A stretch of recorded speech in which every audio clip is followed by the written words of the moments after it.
Hindi, andun kasi si Reno. Ay, kaya din eh. Kaya din eh.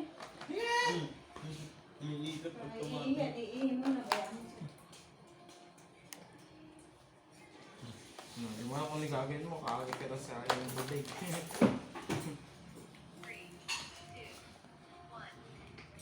Mas gusto niya yung nakikita siya. Oh?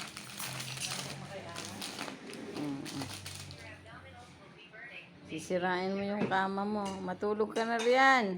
Oho, Diyos ko po. Mahiga ka doon sa kama mo. Hindi pa matuto, hindi pa antok eh. Ay baka dyan lang sa ano mahihiga yan. Baligtad ang tulog na ito eh. Paano ba ito ano eh? Bakit natulog? Gising ng gabi.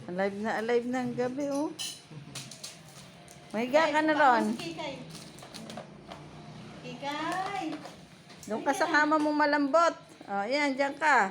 Sisirain mo yan, no? Dapat matulog ka riyan. Ay, dinadalaw ka ni Lola mo.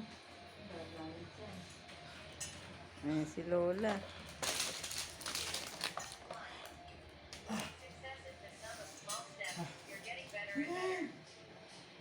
Matanda ka eh. Ito ka